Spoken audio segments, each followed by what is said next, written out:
We are, without question, in the grips of the worst drug crisis in our history. Drug-related overdoses have now outpaced gun deaths and auto accidents combined. The DEA 360 strategy is DEA's strategy to address the opioid epidemic in the country right now. We know that 4 out of 5 heroin users start with prescription opioids. That progression that we see is usually somebody that's experimenting with some type of prescription opioid, and then it's a very easy jump for them because sooner or later they run out of availability of them, they can't find them anymore, or they can't afford them anymore because they're expensive. If you're doing fentanyl, you've escalated to a point that's not good. Because again, when you can't get the pills anymore, then your next alternative is either heroin or fentanyl.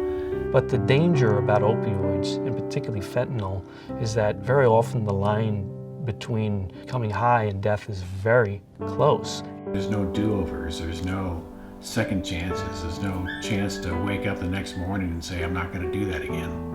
The street versions of opiates are heroin, fentanyl, carfentanil. And opiates will depress the respiratory drive. It will throw a patient into respiratory depression and arrest if they take too much.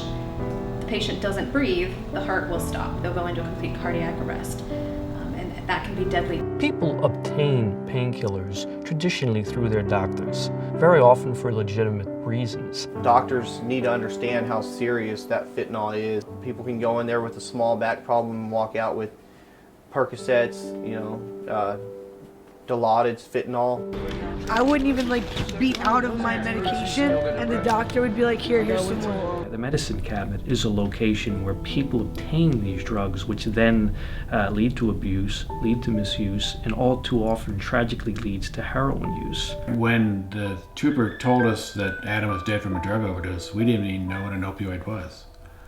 So that's kind of been our message is by having all those pills around and bringing them into the home and never even understanding their risks by having them around here. That's why we talk about it, just so that other people don't make that same mistake. We teach our kids at the youngest possible age not to touch fire or stay away from the stove or not to drink poison under the sink. We need to have those same conversations with our kids about medication and the medication that's in the medicine cabinet and how dangerous that can be. You have to have those conversations now. We never, ever thought about the risks of taking prescription pain medication or prescription pills as a category. Have the conversation. So often, children will try these drugs because they're in a neat container. They came from the doctor's office. What's the harm? I'll get a buzz and tomorrow I'll be fine.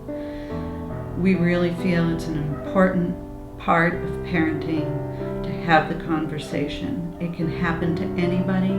There's no demographic. Well-educated kids, anybody. It can happen to anybody, young or old. Have the conversation. The idea is education, secure storage while in use, and disposing of it safely as soon as possible after the prescription cycle. At the DEA, we realize that education and community outreach is just as important as our law enforcement efforts in combating this crisis.